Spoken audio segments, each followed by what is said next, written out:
believe we have everybody here, but I'm gonna go, and I'm sure everyone's gonna be here by the time I wrap up. So first of all, thank you everyone for joining this morning's webinar. I'm Stephanie Cronin. I'm the Executive Director of the Middlesex 3 Coalition, and this is our final event for 2020. And we thought it would be appropriate to end 2020 by looking forward to 2021. So I'd like to first thank Dr. Mark Melnik for joining us today. Mark is the Director of Economic and Public Policy Research at UMass Donahue Institute. Mark, I think this is the third time that you have spoken to the coalition, and every time you speak, I walk away learning something new and just kind of thinking about the discussions that we have just in a different way. So I'm looking forward to today's discussion. And I'd like to also introduce our panelists, including Arthur Costa, the Assistant Vice President of Eastern Bank, Judy Burke, the Executive Director of Institutional Advancement for Middlesex Community College, and Peter Farkas, the Executive Director of Mass Hire for Greater Lowell. And the way it's going to work today, just a quick update on the agenda, is we're going to have a presentation by Mark for about 20-25 minutes. And then all of the panel and panelists will then come back on screen for a casual conversation, kind of following up on the presentation. And if anybody has questions during that time, please just put them into the chat box. I know that there were some that were submitted at registration as well too. So hopefully, we've got a tight schedule, but we'll hopefully get to everything as well too. And before, just a few reminders. One, we're recording the event, and the recording and presentations will all be sent to the registrants after the event. And part of the role of the Middlesex 3 Coalition is to build connections, build relationships. And so certainly hard to do that virtually, but we're going to try. And one way we try is by encouraging you to put your information into the chat box.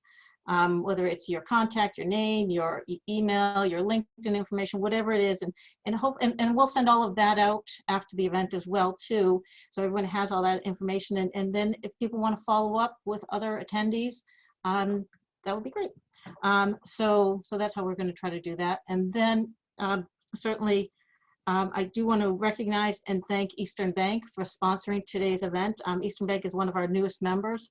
And I look forward to working with them not only in 2021, but in the future. And Arthur, I know you have a great team there. And so we look forward to working closer with you. And we do have events that are coming up for 2021. You'll get more information. But the point of this is really, if anyone wants to either be involved with these or have ideas of things that would be a great discussion, please let us know. Contact myself or Steph Britz, because we really would like ideas and thoughts from everyone else.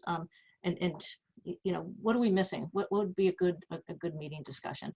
So with that, I'm going to stop my share and welcome our panel. Thank you all for coming. And Mark, I'm going to hand it over to you. I think you have control of the. I do.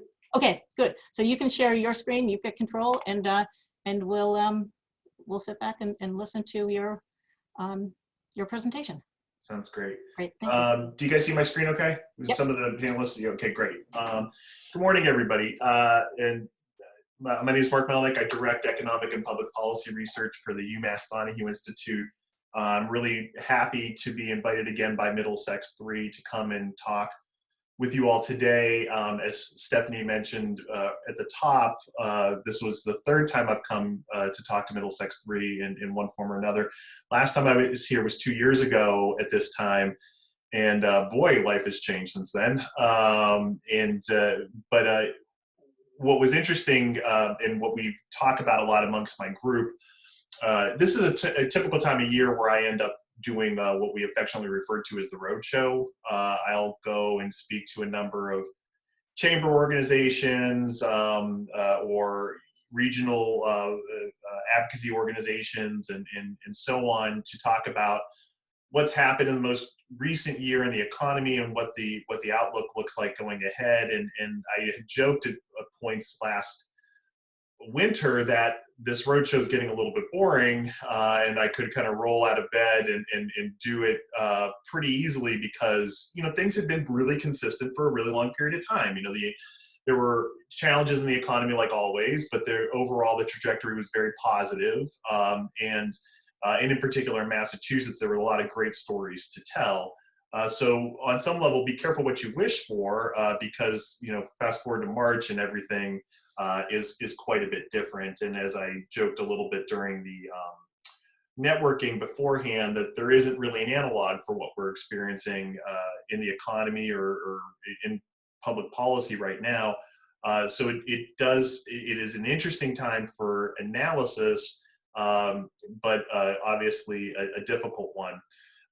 Again, I mentioned this is our road show that we normally do.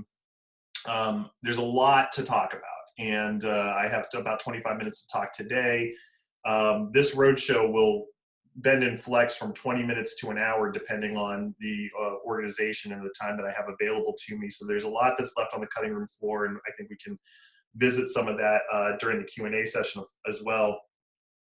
But the broad point being is this is a very challenging time, and it touches a lot of different aspects of a social and economic life in the Commonwealth. So I'm going to first talk a little bit at the top of this presentation about where Massachusetts was before COVID-19, because I think the challenge that we're faced with right now needs that kind of framing and understanding both where our assets are, but also just how far we've had fallen over a very, very short period of time.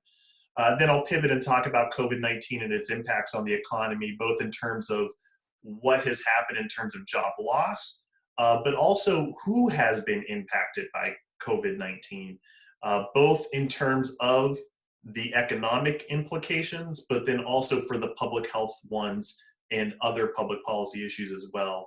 One of the things that I highlight a lot in this conversation is that COVID-19, like many other crises that we've faced in the past, function as a type of great revealer of social inequality in broad public policy challenges that we have in our society, and that has really held true with COVID-19.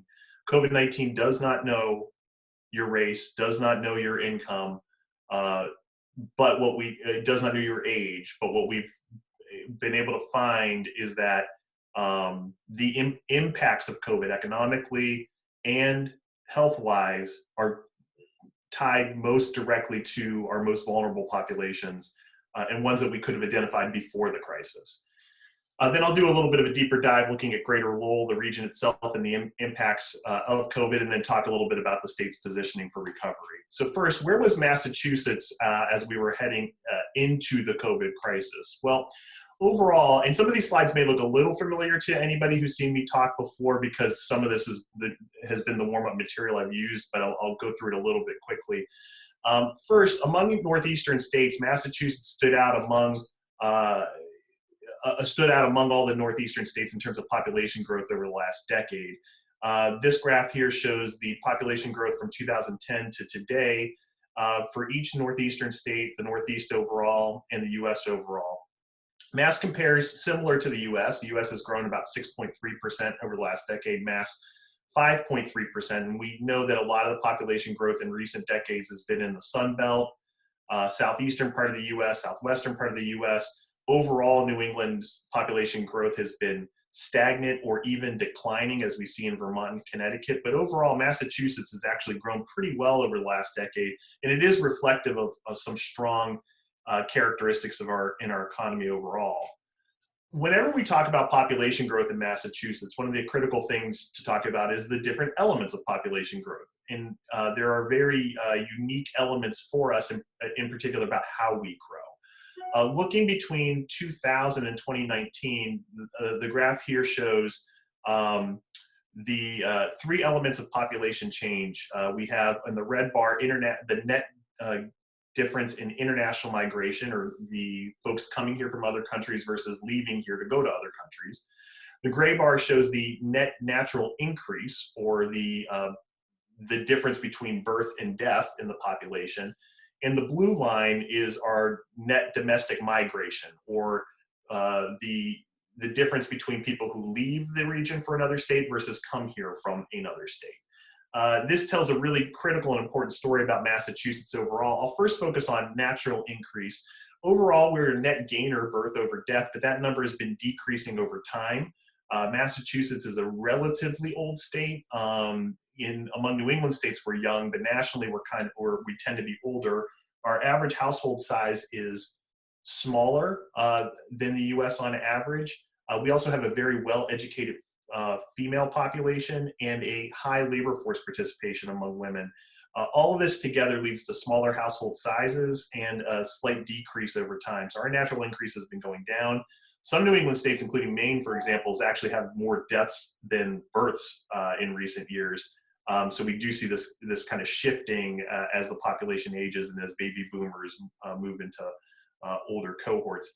Domestic migration, historically Massachusetts has been a loser in domestic migration. The only time we hadn't been was during the peak of the Great Recession, where people were kind of hunkered down a little bit more.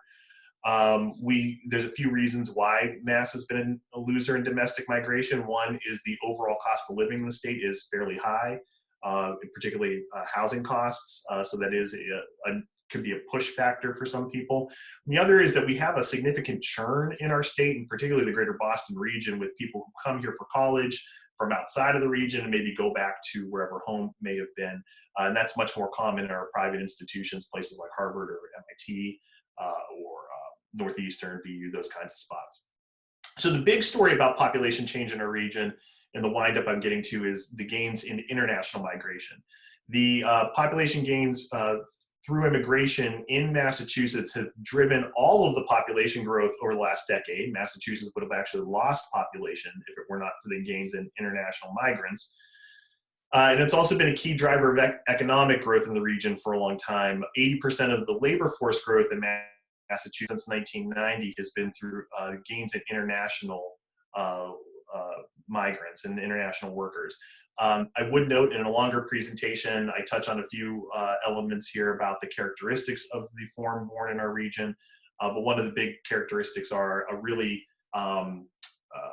bimodal education distribution. So there may be this stereotype of immigrants coming here and driving cabs and cleaning houses, and while that is actually true, or working in hotels, we also have a lot of immigrants working in STEM fields and are an important driver in our life sciences sector and other types of high-skill industries as well. So it's an important driver of our economy overall. Related, when we look at the job growth in the Northeast, again, and Massachusetts, we see that Massachusetts had compared favorably to all the other Northeastern states over the last decade, in line with New York, growing with jobs growing 14.6% over the decade, slightly behind the U.S. at 15.8%.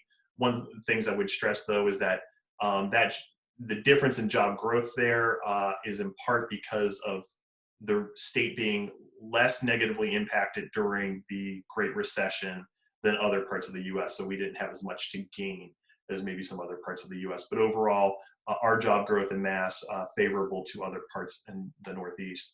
So what is part of that story? Why has this economy been so strong? Well, one of the reasons why the Mass economy has been so strong is our concentrations in knowledge-based industries, and I think some elements of that ecosystem feeding itself. So for example, on this graph, the pink bars show the distribution of industries in the Massachusetts economy. The gray bars show the same distribution in the US. And you can get a sense of where some of our concentrations are relative to the US, or where, we may be somewhat lacking.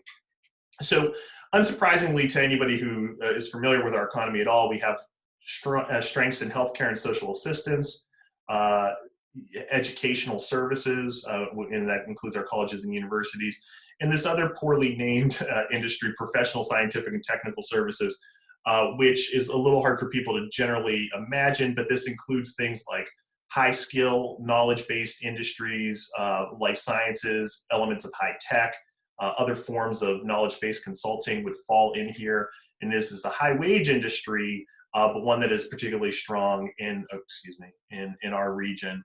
Other things that are somewhat interesting to consider too, manufacturing, we lag behind the US in manufacturing. We're 6.8% of our economy is in manufacturing, compared to about 9% in the US. But what's really interesting about Mass manufacturing is that one, wages tend to be high here, productivity tends to be high, and a lot of the things that our manufacturing is tied in a lot of cases with knowledge-based industries as well. We have a really strong manufacturing sector tied to defense and to pharmaceutical manufacturing.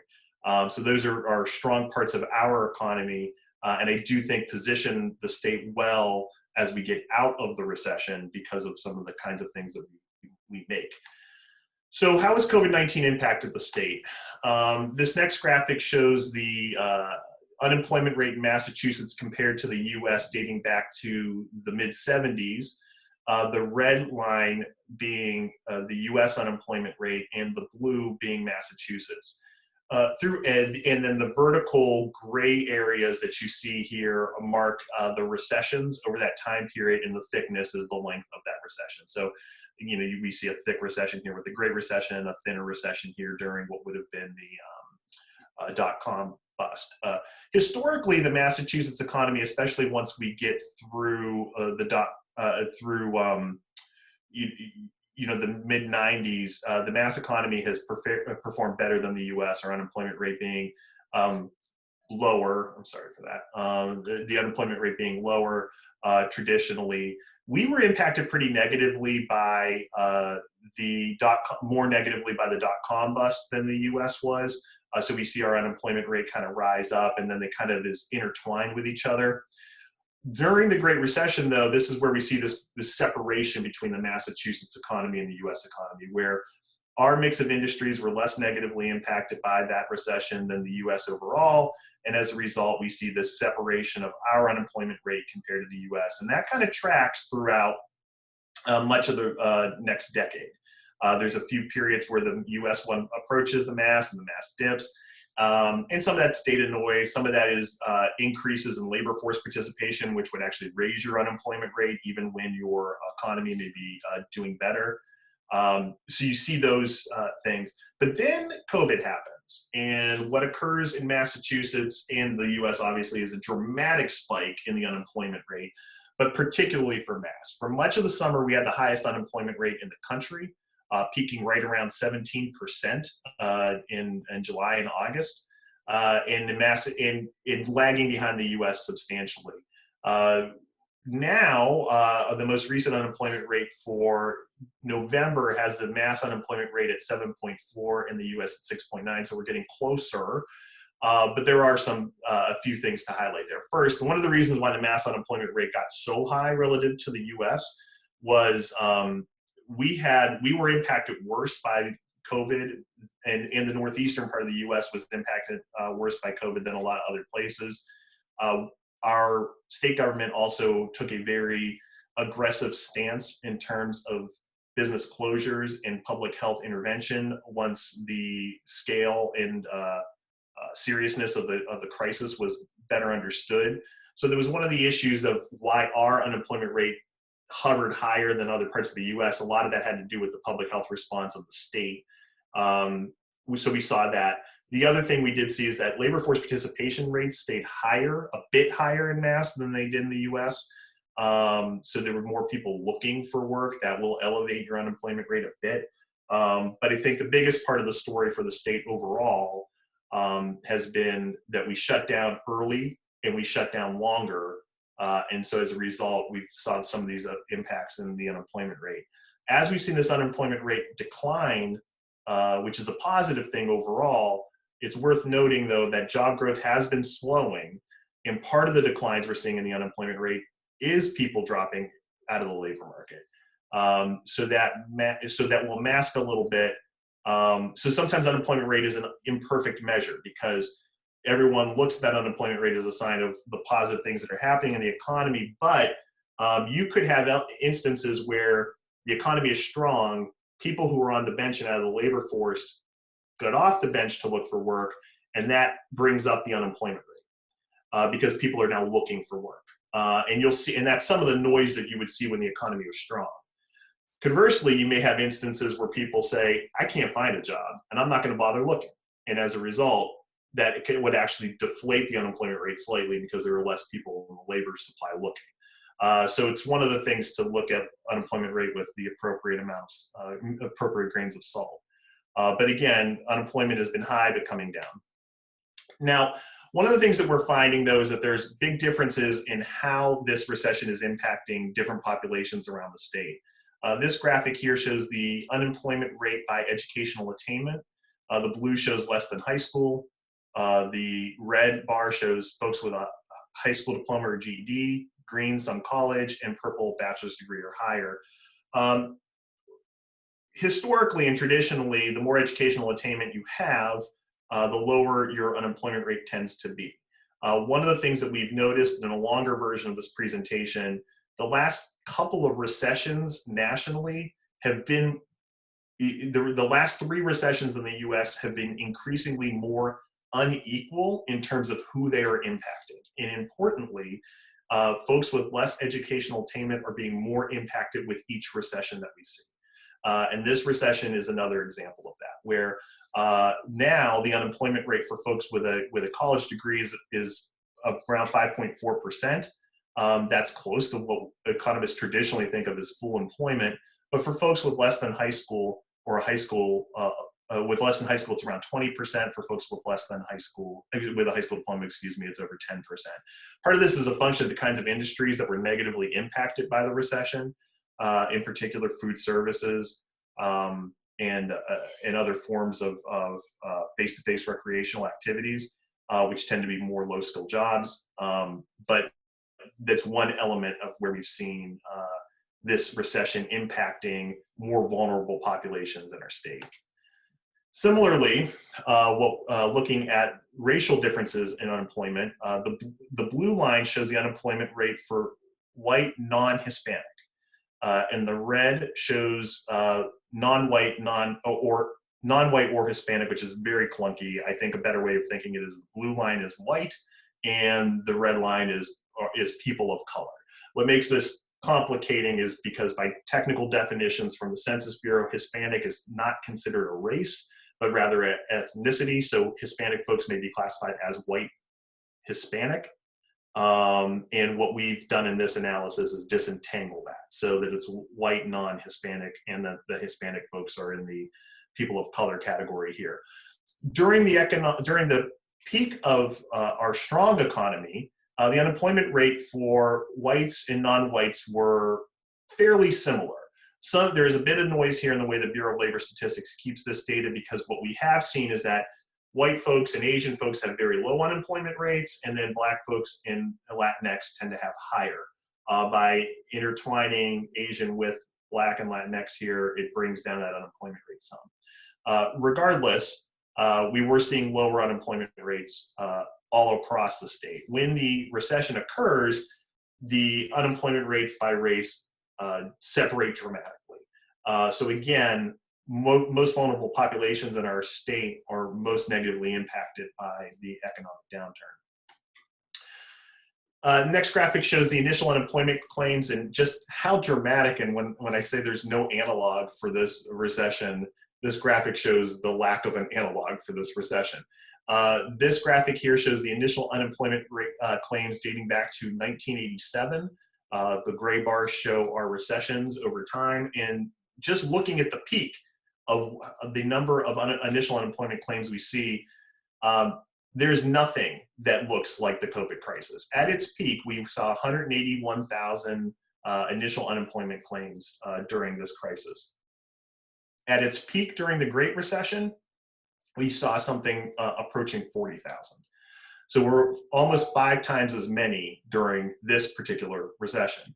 Even now, today, the initial unemployment claims weekly are higher than they were at the peak of the Great Recession.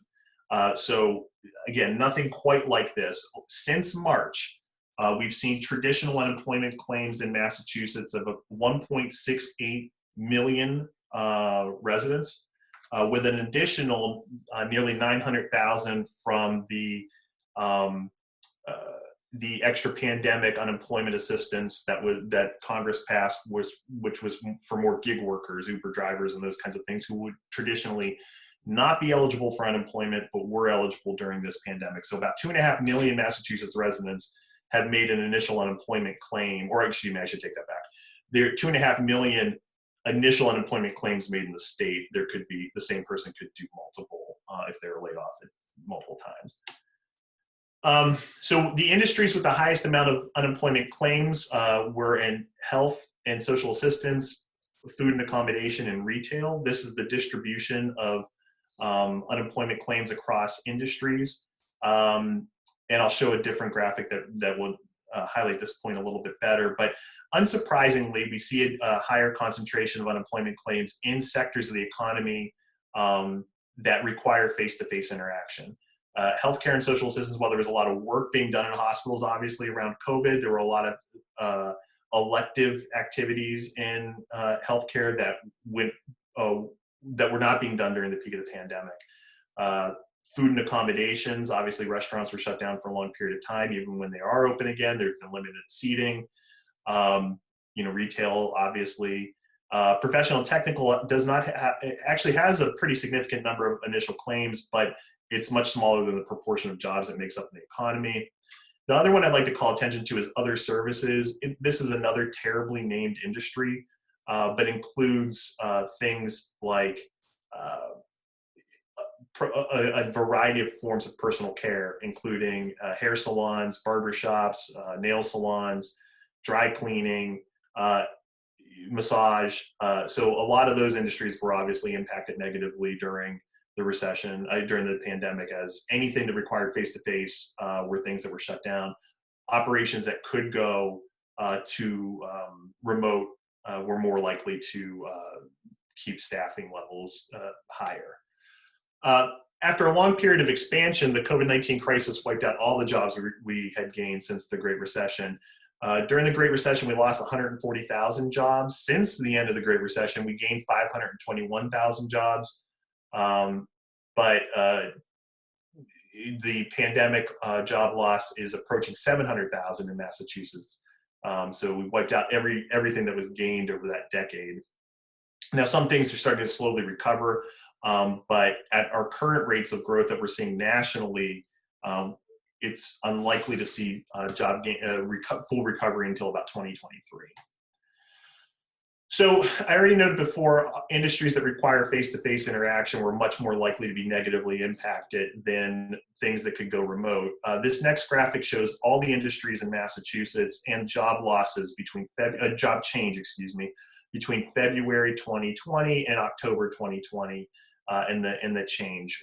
First and most important to highlight is that as a state, every industry has lost jobs, but the ones most negatively impacted include accommodation and food services, arts, entertainment, and recreation, other services, some elements of educational services now that schools have reopened. But overall, losing about 10% of our jobs over this time period. I just want to pivot to a couple other challenges that we see related to COVID in the economy. One of the shoes that have yet dropped, but are highly concerning from a public policy perspective, is housing instability. The state was very proactive with a eviction moratorium that has since expired in October. The CDC has put down guidance that to suspend non-payment evictions until December 31st for individuals making less than $100,000 a year. This graphic here looks at national data and looks a little bit at what strategies people are using to help with housing when they need additional support. On the left, the question is, what are the range of emergency strategies in order to make rental payments? Which course of action or policy has helped you during this time? We're seeing a lot of folks that are pulling money from savings or emergency funds, borrowing cash from friends and family, and then we have some other things around government assistance. And just less than half of renters who are behind on rent have negotiated or are in the process of negotiating a payment with landlords. This is a big problem on a few fronts. One, on the question of equity. If you're relying on emergency funds and family for support, there are significant differences in household wealth by race. Folks maybe remember the Fed did an interesting study a few years ago about how the average white household in Greater Boston had a average wealth of $250,000, whereas the average Black household in Greater Boston had a wealth of $8. And a lot of that ties back to home ownership. But there are limited emergency funds in our communities of color than there are for white households. Second part of this is for renters in particular, the arrangement is very different than for owners. For owners, the ability to negotiate with your bank, adding on months to the end of a mortgage is different than for a renter who maybe missed rent. So if you've missed rent payments, your landlord isn't expecting you to catch up on those rent payments. And is that something you're going to be able to do? What's also, and these are relationships that are obviously shorter than, say, one with a mortgage. The second part, of course, is that everyone's rent is somebody else's income. So we have a lot of small landlords who are missing on income because of renters falling behind on their rent. So it's a huge problem that we really haven't seen it move at all.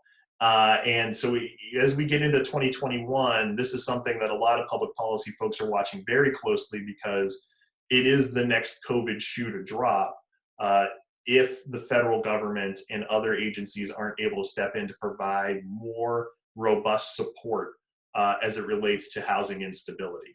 And in just a few weeks, just last week, I had a meeting with a bunch of folks who are researchers in this space and talking a bit about what we plan to do on this eviction story. Next, I want to talk a little bit about populations and communities who have been most negatively impacted by COVID. We did a really interesting piece of work earlier this year that we turned into a series called the Donohue Data Dash, and I'm very proud of this work, and I would recommend people go and check this out. But early in the pandemic, one of my staff members happens to be roommates with a reporter at the Brockton Enterprise. And this reporter had gone doing classic shoe leather, calling the different municipalities to understand the number of COVID cases they had.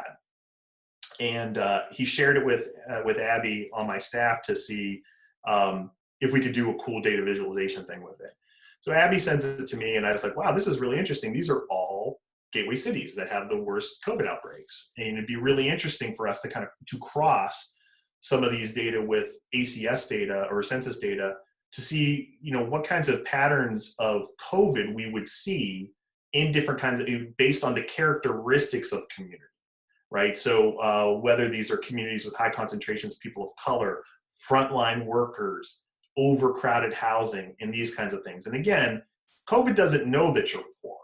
COVID doesn't know that you're Black, but what it does know, but what we do know is that it's a airborne, it's a disease that can be passed airborne, and the different ways in which people live are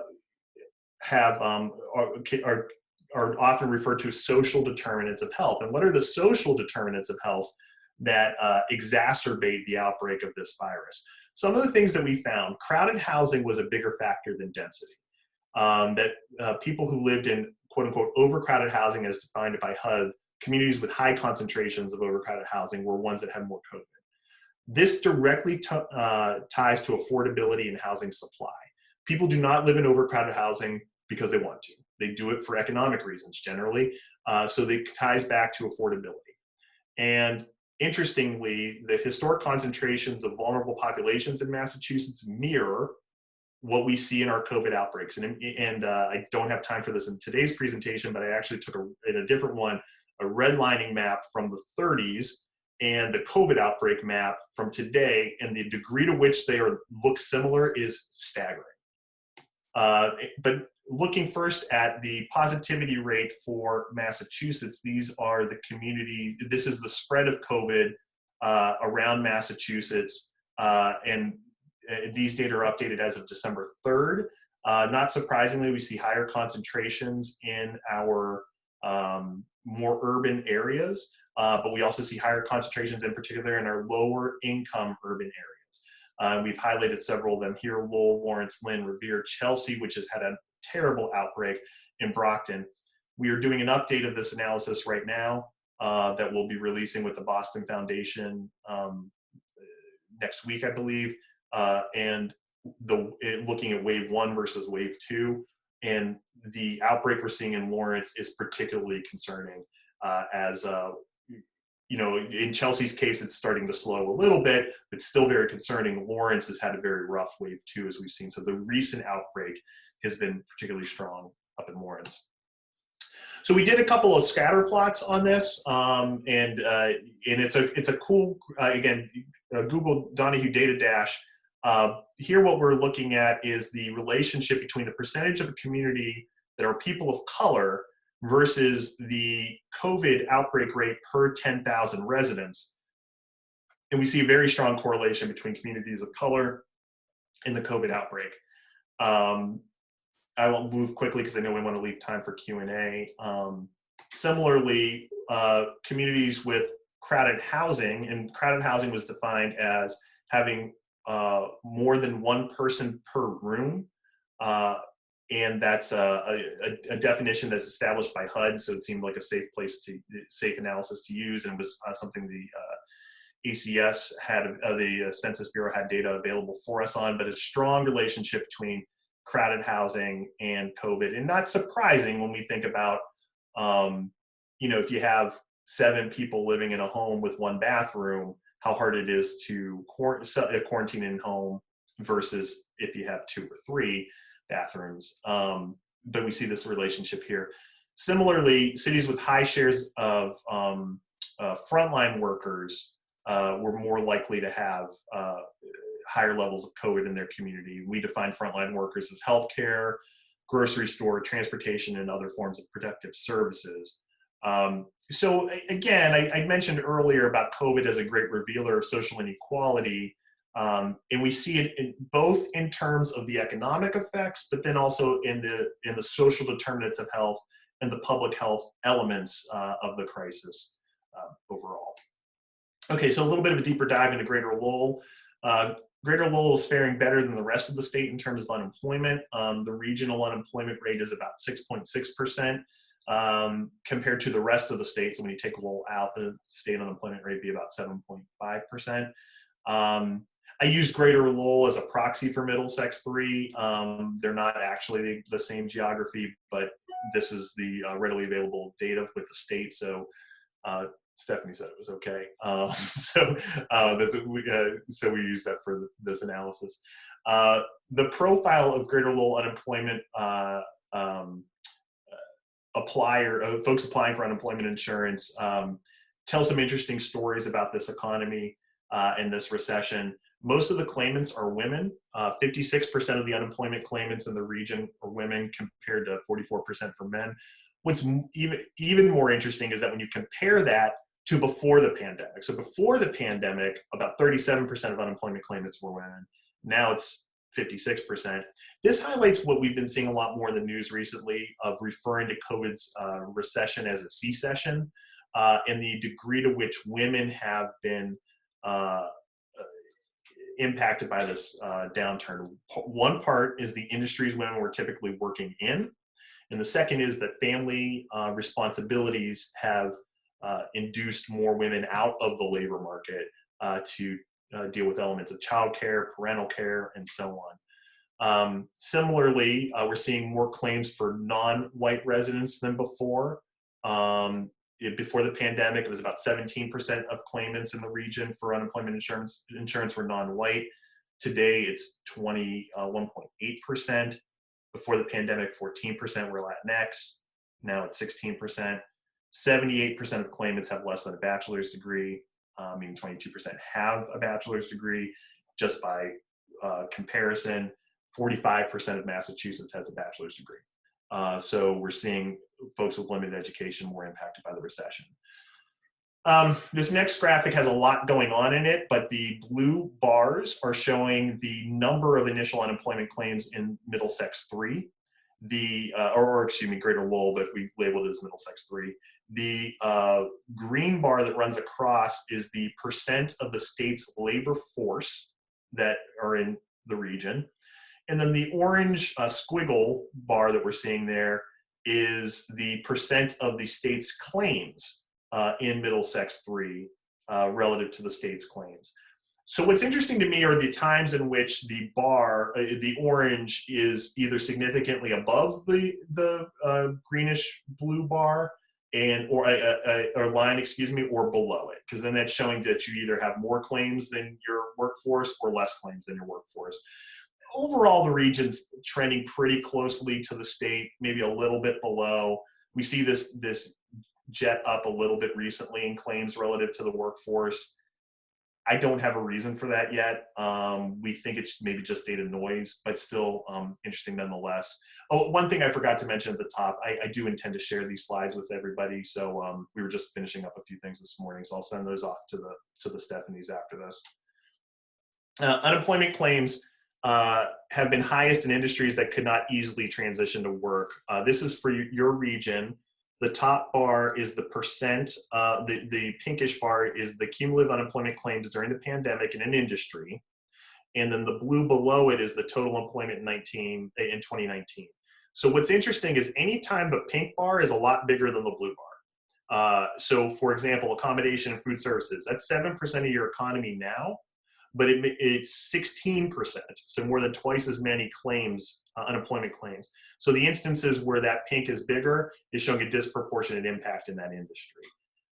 So, you know, accommodation and food, retail, if I find other services, you know, 8 to 5, versus say something like manufacturing. Manufacturing actually suffered less layoffs. There was only about 7% of claims in manufacturing compared to 14% of jobs. And that's not terribly surprising.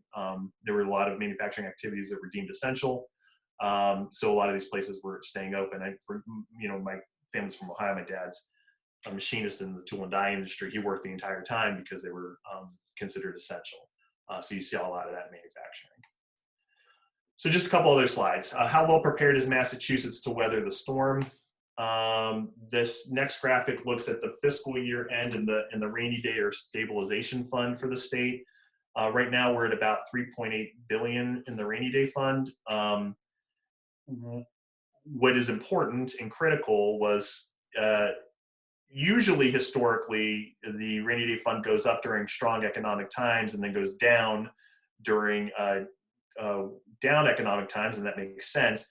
We were not taking advantage of strong economic times in 2013, 14, 15, and so on, and adding more money into the rainy day fund. Several public policy folks were criticizing the state for this. So more money ended up getting kicked in 2018 and 2019, and thankfully, because state budgets need to be balanced, but the demands on state budgets go up when the economy is bad, more people need services, but revenues go down for states during down economic times. So being able to have a rainy day fund that you can rely on, at least in some small measure, is critical for state and local government to provide the needed services in the community.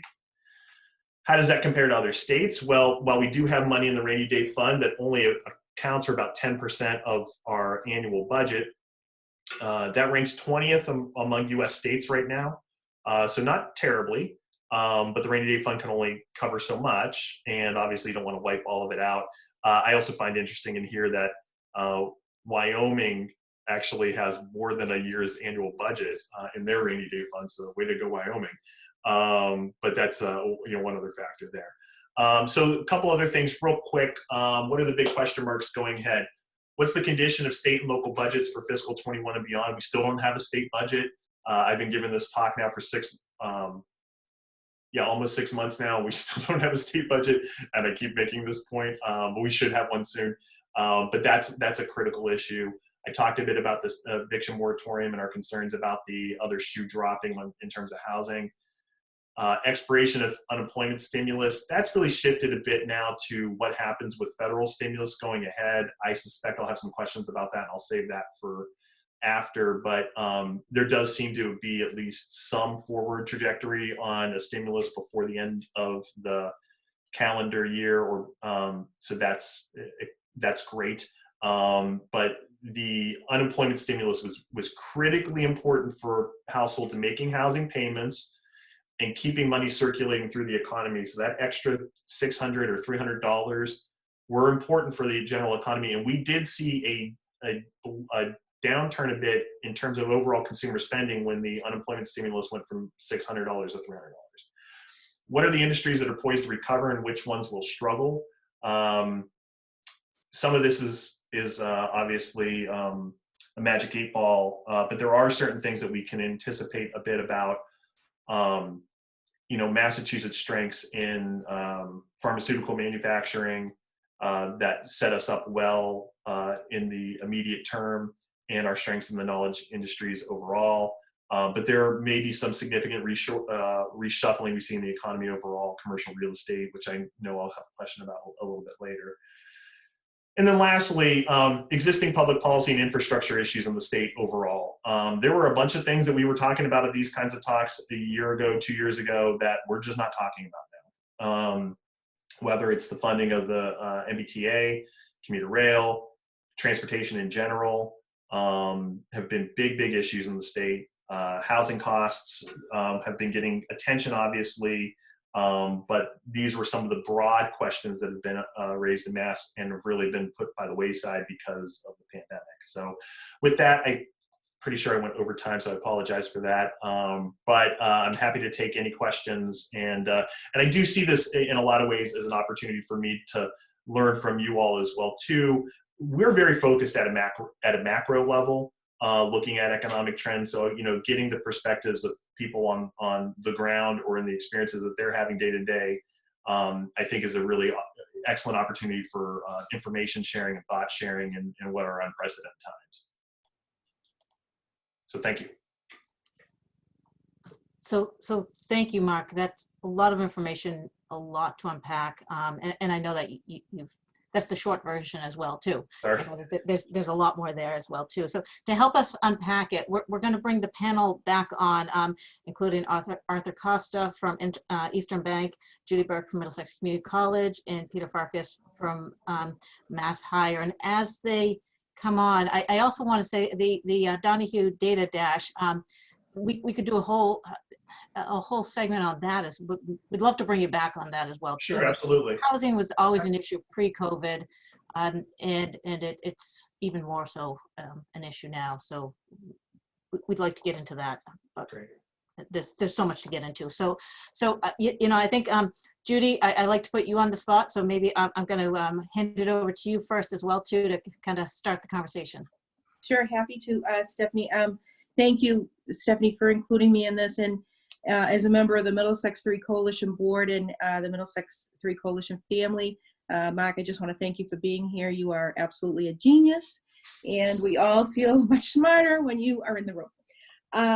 My question obviously centers around education as I work at Middlesex Community College. This pandemic has changed so much in the education world, K through 12, higher education, the state universities, and the community colleges. We have certainly seen a lot of changes. One positive, I would say, out of this is the resilience of our faculty and the reinforcement of our online learning that I think will carry us way past the pandemic. Can you, give us your thoughts on any trends, anything that you see happening in education in the future post-pandemic? So as a father of a 7 and 4-year-old, I have so many things to say. But yeah, again, there isn't really an analog for this, but it has been interesting to see the ways in which we've had to try to persevere through a variety of elements around education at all the different levels. I've been heartened and pleased at the efforts at the elementary level. We live in Natick. I'm very happy with the quality of the education my daughter is getting, although it required an incredible effort from our own family. And that's the thing that makes me nervous, is that, like for example, my sister is living with us now, and she's helping with online learning. So we have 3 adults living in our house right now to make this work. That's not realistic for a lot of folks. But to your bigger question, I think that, I remember G, you raising with me before that, some of you guys are noticing an enrollment decline in the pandemic, which is not typical for community colleges. Community colleges enrollment are generally countercyclical. So whenever the economy is down, people are like, well, I might as well go back to school and pick up that credential I hadn't had before. And what are some of the challenges that we're seeing there? So I think with that population, one of the things I'm worried about, or what I think may be happening, is that one, general fear about public health and what risks that you might be undertaking. But second is, and we're seeing so much of this, is that families having to make tough decisions about how to manage a family. And, so when you think about what your traditional community college population is like, and it's like, well, I need to help with my kids' online learning, so I can't enroll in this thing. Or, I need to help with my parent for one reason or another, or there's somebody vulnerable in my home. So I think it's interesting because things that we would traditionally think are going to be, would have traditionally made, would have benefited some segment of our economy in some way, maybe isn't doing it in the same way because of this counter narrative that we have about struggles for families. So I think that's one piece. And we're seeing it also in the colleges and universities where, the four-year institutions where folks are saying, well, maybe I'll take a gap year. Maybe I won't enroll this year. We've seen lower enrollments at a number of our institutions. I think those numbers will return. People will go back to college. But, as we all know, as we've been concerned about from a public policy perspective for a while, with the aging of the baby boomers, the cohort, so we're already having this aging labor force, but the millennials were actually a pretty big generation, but the generation below that is actually smaller. And so we're having these concerns, particularly for colleges and universities, about having enough enrollment to maintain an institution at the size. We've seen so many liberal arts colleges get whacked during pre-pandemic, right? And part of the trough that we were seeing was related to a baby bust that occurred during the Great Recession, and saying like, oh, there's a problem there. I'm worried long-term about another baby bust as it relates to the pandemic and what that might mean for enrollments long-term. There's jokes on Facebook about like how many babies we're going to see in 9 months after the pandemic. And then the reply was, yeah, they'll all be first children.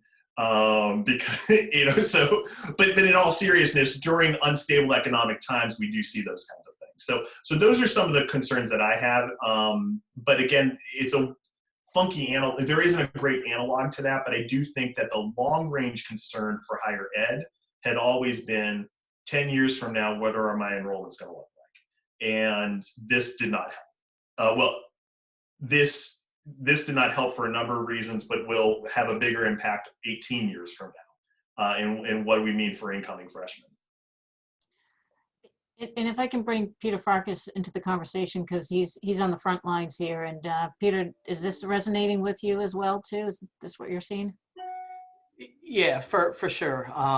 So I'm the executive director of the local workforce board and representing Greater Lowell. And Mark, thank you. All the data you kind of just reconfirms what we're seeing here on the ground at the board and at the career center level. I guess my question is related to hopefully once we're out of COVID at some point, and the need potentially for retraining people that have been permanently dislocated from the workforce. I'm thinking more so the people that worked in accommodation, food services, and retail that maybe are waiting for COVID to pass and think they'll go back to their job, but their jobs may be gone or have radically changed. At a local level, we receive federal and state funding for retraining in fields where there is growth, manufacturing, which you talked about earlier, being one area where we see there's a need currently for hiring. So I'm just curious your thoughts in terms of the state and federal, the need for retraining of people, because we haven't seen any funds from the feds yet through the CARES Act or through the state budget. So just your thought, and if there will be a need to retrain people that have been permanently dislocated. So the retraining question in some ways is an evergreen one, and every economic evergreen in the sense every economic downturn starts that conversation. And whenever there's instability in the labor market, there's how do we better train people who were unstable work before into things that may be a little bit more stable. I think the things that are concerning for me on this are a few things. One, and unfortunately I wasn't able to share that slide before, but Peter, maybe offline I'll share it with you and others, but the degree to which we're seeing this inequality in economic downturn, and just showing the level to which the kinds of workers who tend to be more unstable or in unstable positions, you know, we'll always need quote unquote low skill labor, right? And accommodation and food services, and these are important parts of a culture of place, right? So I don't want to denigrate what those can be, but you know, identifying where there are growth potentials for stability are critical. And I agree with you on the manufacturing front. One is, while manufacturing hasn't been growing in the state, there are stable opportunities in the state. Secondly is that sometimes we mistake job growth as the only job opportunity, right? Because there is replacement. And so you have a lot of folks who may be leaving a position because they're retiring out of the position. And what are those opportunities there? So I think forward thinking about those kinds of opportunities where they may lie is critical. And manufacturing is a great example of this, where again, I mentioned my dad before, but you know, when I would visit his shop, it's just a bunch of old dudes. And it's like, so, but he sent his kids to, you know, Catholic high school and bought a house, and, you know, and it was a good job. I mean, he worked hard, but it was a great job. And so at any rate, I think that there are those opportunities that are there. And I think, you know, the statewide blueprints, you know, we were a part of the one for Greater Boston. We were helping out with the update for Cape Cod. So I think there is some need, I think, to revisit some of the planning that the state had been doing. I think some of that still lives on, because I think some of the industries that were strong may be still strong on the other side. But I do think that we may see some functional changes in how we do work, and it is an opportunity to be forward thinking. One last point about money from the Fed. I think so much is going to be tied, without getting super political right now, but I think so much is going to be tied to the special election in Georgia about what we're going to see in terms of a federal response going ahead. That includes the housing stuff I talked about before. It includes retraining. It includes a lot of interventions. And quite frankly, you may see a more muscular response from the federal government in one scenario versus another.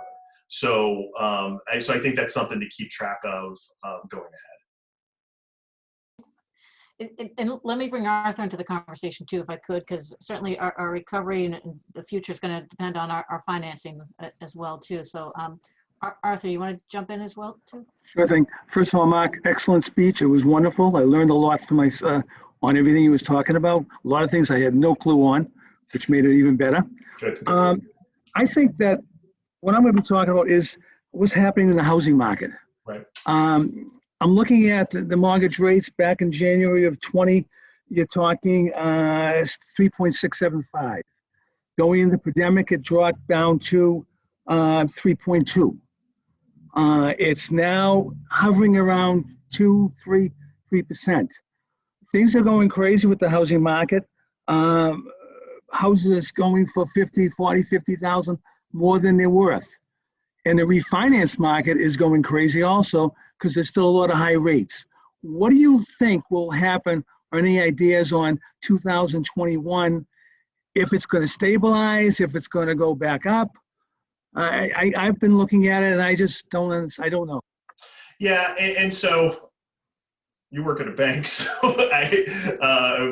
yeah, I think from my perspective, it's interesting too, because my wife and I actually refinanced a year ago, and it was one of the things is like, well, this is the lowest interest rates are going to be, right? And it seemed, but you know, who could imagine what was happening, but was going to happen. But I think for the most part, I anticipate that interest rates are going to stay fairly close to where they are, maybe come down just a little bit more over the course of the year. The housing market is bonkers right now. And I you know, and maybe exposing my ignorance a little bit, I fully expected the housing market just to slam shut when the pandemic started. And so I was floored watching houses go on the market in my neighborhood and then going off a week later. And so it was not something I was expecting happening. And it does kind of highlight, I think, what I talk so much about housing instability, and it really doesn't even get at the housing price issue, right? Mm-hmm. Because the housing instability is about a completely different segment of the market. We're talking about renters who are lower income, who are in jobs that were more likely to be lost, versus a population who is buying a home is not that group, right? So it's interesting to watch like this kind of bifurcated housing market take place, where we have tons of potential instability on the one side, and then strong and robust growth on the other. I don't feel like I'm giving you a great answer, because I don't know if I have a great answer, other than to think that, I am concerned about a double dip recession, and I'm worried about what that's going to do to the economy over the winter. I think that a lot of the recovery that we're going to see in the economy is in the summer and beyond. Because once the vaccine is in full circulation, I think that's when we will see something that starts to truly look normal. And I do think that the federal government is going to recognize that there's going to need to be a bit of a boost to that we're going to need to try to get people back in off the sidelines, back into the labor market. That has nothing, that those aren't housing issues per se, but I do think that at some point, if we have a double dip recession, you're going to see some elements of the housing market perhaps slowing, and I just don't see interest rates coming up anytime soon. Okay, thank you. Thank you. It's getting at 11 o'clock, but I do want to ask the final question if I could, because I've heard it in one form or another from a number of people when they were registering, and when we talked a little bit about housing, but can we talk a little bit about the commercial, retail, office sector? And the economy's changing, work is changing, working from home and such, and any thoughts in terms of what's the future of any of these sectors? And also there was one, the suburbs, Right. and how the suburbs may fare as well. Right. So I think, and I can linger for a little bit. I told you, Stephanie, earlier I had a hard stop at 11, but it turned out to be 11:30. So so a couple parts of this. I think the question of commercial real estate generally has been a big one right now, because we have been challenged to think about the relationship between place and work in a different way. It was interesting too, because a couple of years ago, and I think the time I met with you guys before, I was just finishing serving on the Governor's Future Transportation Commission. And a lot of our conversation there was like, what will telework mean? What will telework mean? And it seemed a little Jetsons-like to think that people were all going to start working from home, right? And then obviously we've seen a lot more of that. So what does that mean to commercial real estate? I think your traditional office spaces, they're going to have a really rough time between now and at least September, right? And I think that, again, wave 2 is going to be tough. We have wave 2 that's already on us, in that as much as we want to celebrate a vaccine is not going to be widely in circulation until we're in the summer. I don't think I'm in the office regular again until September. I actually gave up office space in Boston because of it. So you have that issue, right? What we have found, though, on commercial is that lab space, warehouse space, manufacturing spots, the market's fine for that, and they're actually doing quite well. It's the office space and it's the ground floor retail that, I think people are going to want to spend money again. They're going to want to enjoy their local main streets again. So lending and being able to get those businesses started again, I think that's going to be a factor, right? But I think what is a traditional office space for work like I do, work like you guys do, that may be different. And I think already now, I've always been pretty open to working from home, but I think now, the virtues of not spending 2 hours commuting every day are pretty great, right? So we'll see how people start to adopt that kind of thinking. So I know people are going to start jumping off as well too, because it's after 11 o'clock. So before they do, I do want to once again thank you all for joining us today. Mark, thank you for all the information. We can continue. Okay, great. Okay, but no, go ahead. Go ahead. I was just going to say, I saw a couple of questions and I wanted to answer them super fast. Okay. Yeah. So Richard, how do you see the delays or rush of completion of the 2020 census impacting Mass, if at all? We are doing work on that right now with the Secretary of the Commonwealth on trying to identify what we think the count in Massachusetts should be relative to what number we might end up seeing. The big concerns that we see is that undercounted communities, immigrant, low income, that's always been a factor. Political rhetoric in the US has made us concerned about that in particular. Second is we've always relied on the count of students. And that got really weird during counting the census because where were the students? So we are concerned about an undercount for Massachusetts. We're not the only state with that concern, but it's something that we are looking at and trying to be proactive and thinking through. Alyssa asked, how fast do you see retail and hospitality sectors recovering given the proposed timeline for the vaccine distribution? I guess I kind of already talked about that, but I think, my concern is how do businesses survive on the other side? Some things that were shut down, reopened, and then I think are at risk of shutting down again over the winter. How do you survive to get to the other side? If you manage to, then, come the summer, I think that we're going to start living lives a little bit more close to normal, right? So, or at least by the fall. So that's the timeline in my mind. The other thing is psychology. When do we feel comfortable? I think about places I've been in my life and how gross relative to this life now. Thinking about going to a concert and being like shoulder to shoulder with people, like when do you feel okay doing that stuff again? And so that's a whole other thing. And then Bobby asked a question about the correlation between municipal leadership. It is a phenomenal question. I don't have an answer to that, but I'd love to think about it more. But thanks for raising that. But I could wax about it, but I know we're squeezed for time, but I did want to address those couple of things. No, none of these are easy issues that you can answer them all in an hour either. And so we did want to try to leave on a good note in good news. And so, looking forward to 2021, I guess kind of goes back to Elisa's question in terms of planning for our in-person events. We're looking at the summer, I guess we'll figure that out. And that's maybe not really in your field, perhaps. I think we'll start seeing things that look more normal summer and fall. And I think fall in particular. I think that that feels like a super long time away. But on the other hand,